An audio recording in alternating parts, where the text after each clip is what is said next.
cryptocurrency, and Bitcoin dropped to its lowest point in 18 months, tumbling below the key level of $20,000, with many investors fearing a global recession. Yes, about 2.3 million British investors have some type of cryptocurrency assets, but Bitcoin is the most popular as interest rates have risen in the US, the UK and Switzerland. Cryptocurrencies are no longer such an attractive investment. Yes, well, for people like me who do not understand cryptocurrency at all, and for those others who have some investments in the currency, what does it all mean? So joining us in the studio is our business and economics editor, Liam Halligan. Liam, firstly explain cryptocurrency for those of us who it sort of sounds like it is some sort of weird thing in the ether. Well, it is a bit of a weird thing in the ether. I was right. You're on the money. Nice. The point about cryptocurrencies and Bitcoin, which is really, the flagship cryptocurrency, if you like, is that in a world where central banks are printing, creating more dollars, more pounds, more yen, more euros, it's hard for investors to know where to park their money, right? Which currency, if governments are just printing more of the currency, that's what inflation is, right? And the thing about Bitcoin is the way the code has been created, the way the creator of Bitcoin invented it, is that there can only ever be 21 million Bitcoins, right? No one in the world can change that because you need the consent of other investors via this complicated set of code called the blockchain to create more Bitcoin. You got to use computer power to discover what the new Bitcoins are. Back in the day, it was quite easy. People could just do it with a laptop in their bedrooms. Now you need massive computers. It uses up lots and lots of electricity. Bitcoin actually fell at the weekend below $18,000, which is a big fall when you consider that back in November 2021, Bitcoin was up at $48,000. Wow.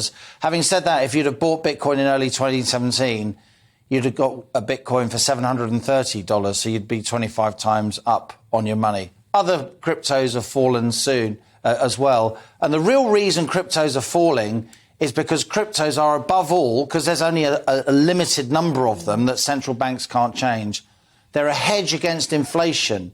They're protection against inflation. They're a protection against quantitative easing, this big wave of money creation we've seen since the financial crisis of 2007-8, and then again during the pandemic.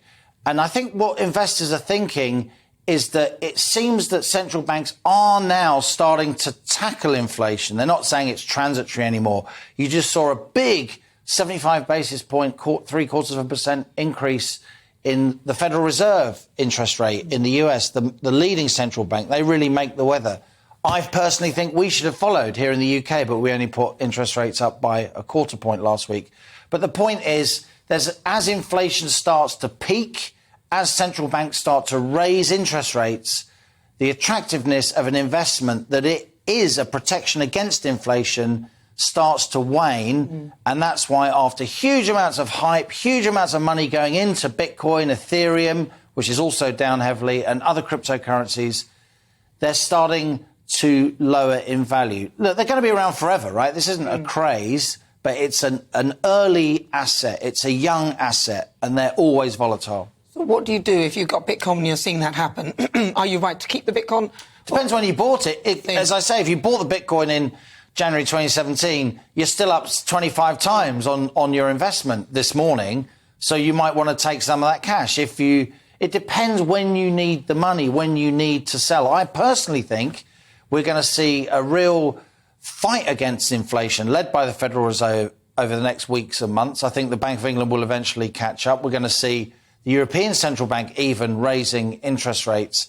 And as that happens, then these cryptocurrencies will become less popular, less valuable. So I do think crypto is going to go down quite a lot more before it starts to go up again. But this isn't the end of crypto. On the contrary, I mean, I believe, and I've been writing for almost 10 years now, in the end, I think central banks will park their reserves, national reserves, in cryptocurrencies. That sounds outlandish, but I think it's true because we've lost faith, many of us, in the ability of central banks to not create endless amounts of money because politicians tell them so. Fascinating stuff. I could listen to you for hours, Liam. But you're on again. When? Tell us more. 1 p.m. on the money here on GB News every day, Monday to Friday. We'll be talking, we talk about cryptocurrencies, we talk about the cost of living crisis, we talk about the strikes. And today we're going to be talking about financial education. Could people cope with the cost of living crisis better if they understand a bit more about money and how to manage their finances? And if we learnt it in schools, for me, this stuff should be on the curriculum at schools from a young age, understanding how much more it costs to buy a house with a mortgage, understanding if you get into a debt contract with somebody what your liabilities are. Important stuff.